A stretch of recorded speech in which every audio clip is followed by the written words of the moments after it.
Magandang araw mga kababayan, kayo ay nakikinig sa Radyo Kabataan 101.5 FM, tinig ng kaalaman, inspirasyon at malasakit sa kalusugan ng bawat Pilipino. Ako si James Andrew Perez, ang inyong kaibigan at tagapaghatid ng mga impormasyong makatutulong upang maging mas malusog at mas masigla sa araw-araw. Ngayong araw ay tatalakayin natin ang isang napakahalagang paksa, ang tamang nutrisyon at kung paano ito naging daan tungo sa isang malusog na kinabukasan.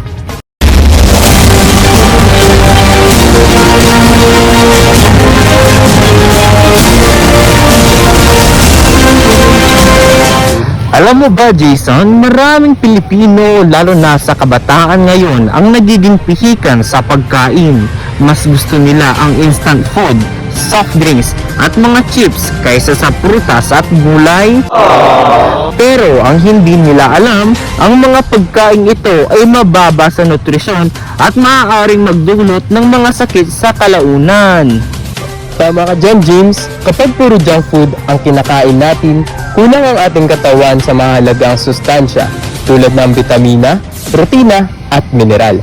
Sa halip na makatulong sa ating paglaki, ito ay maaaring magdulot ng pagkapagod, kahinaan at pagiging sakitin. Kaya napakahalaga ng tamang nutrisyon sa ating katawan pang araw-araw sa buhay.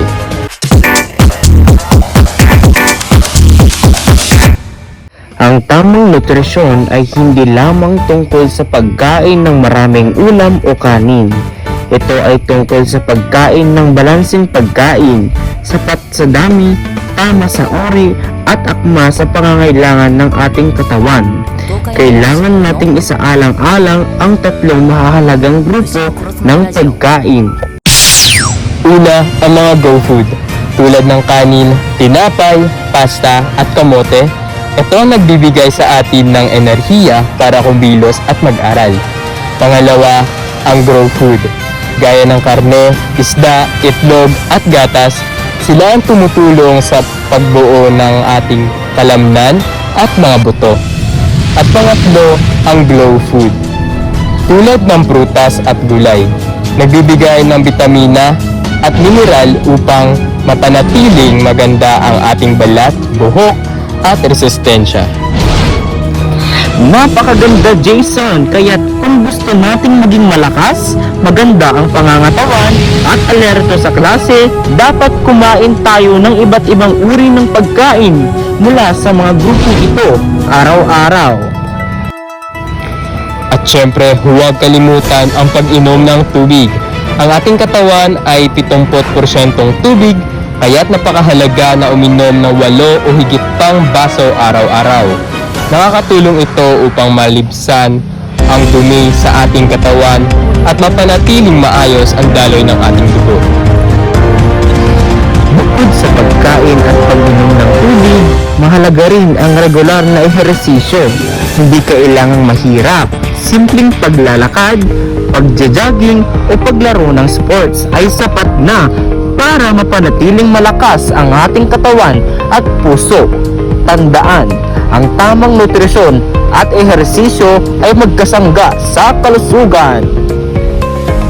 Alam mo ba, James, malaking tulong din kung kakain tayo ng agahan araw-araw?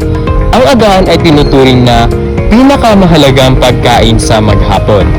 Ito ang magbibigay ng lakas para masimulan ang araw na puno ng sigla at konsentrasyon.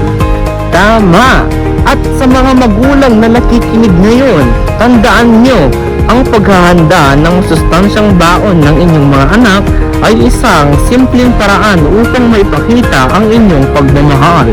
Isang prutas, gulay at isang basong gatas araw-araw ay malaking tulong na sa kanilang kalusugan at pagkatuto. Kaya mga kabarangay, huwag balewalain ang tamang nutrisyon. Iwasan ang labis na matatamis, maaalat at mamantika. Piliin ang mga pagkaing sariwa, natural at puno ng sustansya. Sabi nga nila, you are what you eat. Kapag masustansya ang kinakain mo, mas masigla at mas masaya ang inyong pakiramdam. Pero kung puro instant at processed food, siguradong magiging mahina at sakitin ka rin sa kalaunan. Tandaan, ang tamang nutrisyon ay hindi gastos. Ito ay investment para sa ating kinakabukasan. Dahil ang kalusugan ay kayamanan, hindi kayang pantayan ng pera. Kaya mga kabataan, maging puwaran sa inyong tahanan at paaralan. Kumain ng tama, mag-ehersisyo at alagaan ang kalusugan. Dahil kapag malusog ka, mas magaan ang buhay, mas masigla ang pagkikisalamuha at mas mabilis mong maaabot ang iyong mga pangarap. Tama! Kaya tandaan mga kabarangay, ang tamang nutrisyon ay daan sa magandang kinabukasan. Mula sa Radyo Kabataan 101.5 FM, maging matalino sa pagpili ng inyong kinakain at sa paraan ng inyong pamumuhay. Ako si Jason, At ako si James na nagsasabing isang masiglang, malusog at makabuluhang araw sa inyong lahat.